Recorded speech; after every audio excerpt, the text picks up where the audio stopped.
Hai, apa kabar? Selamat pagi, siang, sore, dan malam bagi pendengar semua. Senang sekali saya, Ayu Fatmala, mahasiswa Sastra Indonesia Universitas Diponegoro. Selamat datang di podcast kebudayaan, yaitu program pengenalan budaya. Episode kali ini kita akan membahas tentang kebudayaan Jawa, yaitu Perang Obor dari Desa Tegal Sambi, Kecamatan Tahunan, Kabupaten Jepara, Jawa Tengah. Perang Obor atau disebut juga obor-oboran merupakan salah satu upacara tradisional secara turun-temurun.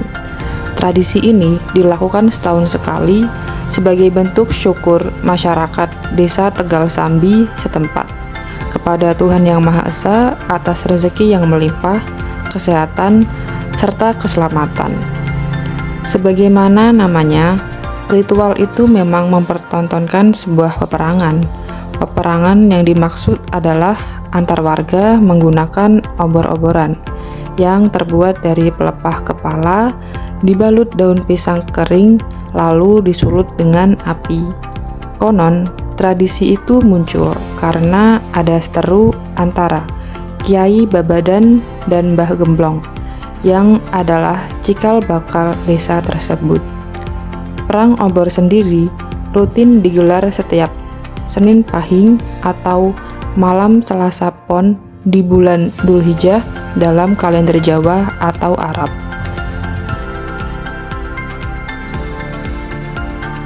Obor yang digunakan pada upacara tradisional ini, obor yang digunakan adalah gulungan 2 atau 3 pelepah kepala yang sudah kering dan bagian dalamnya diisi dengan daun pisang kering.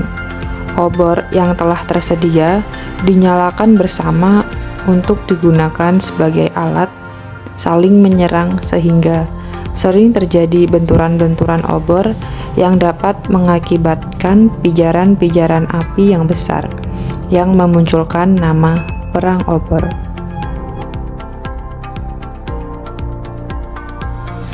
Rangkaian Perang Obor dilakukan mulai dari bersih-bersih makam dan petilasan leluhur, menyiapkan sesajen, mengirim doa, lalu dahar kembul atau makan bersama, kemudian perang obor itu sendiri, yang melibatkan semua unsur masyarakat.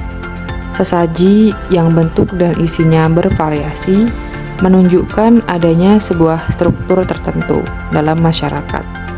Semakin dianggap penting, maka sesaji itu semakin lengkap dan banyak. Demikian pula sebaliknya. Sesaji ini banyak mengandung makna simbolik yang merupakan ungkapan syukur kepada Yang Maha Kuasa. Ritual dimulai sekitar pukul 7:30 dengan mengarak sebuah piring tanah liat yang berisi bunga dan kemenyan, disertai dengan pusaka desa Gambyong Sari dan Podang Sari. Pesertanya laki-laki penduduk desa Tegal Sambi berusia minimal 17 tahun, sehat jasmani, rohani, dan tidak gampang emosi.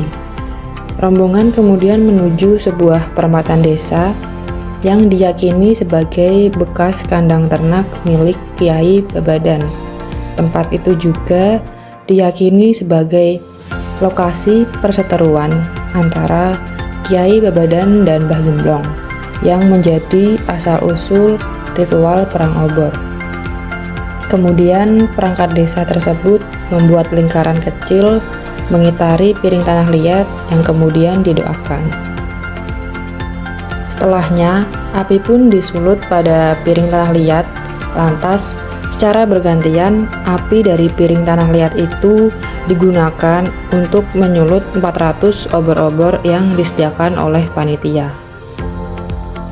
Obor hanya boleh dipukulkan ke obor lawan, bukan tubuh, dan harus dari arah depan. Perang pun dimulai.